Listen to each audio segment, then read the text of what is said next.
Petition दाखिल हुई।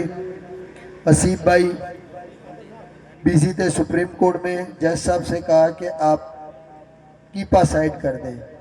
बजाय ये कि वो कीपा साइड करते, उन्होंने सीरियस नेचर के मैटर की पटिशन को डिसमिस कर दिया।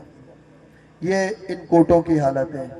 उसकी एक मिसाल अभी महीना 15 दिन 10-15 दिन पहले की है।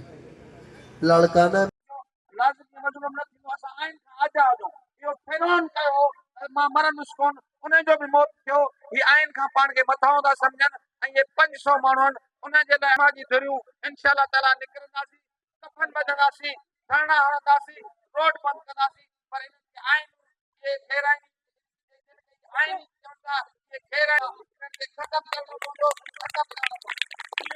ये बात आप आर्मी स्टाफ या वज़ीर आज़म या सदर 25-26 करोड़ आवाम थे, बड़े दिमाग बड़ा जज नाले वाला उन्होंने इस्तीफा ॾेई छॾियो।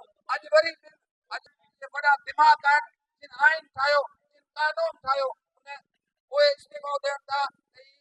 26 ऐं 27 केर आहिनि तरमीम आहिनि, इन्हनि सां असां कॾहिं बि सौदेबाज़ी न कंदासीं ऐं इंशाअल्लाह ताला इन्हनि खे वाइदो कंदासीं। छा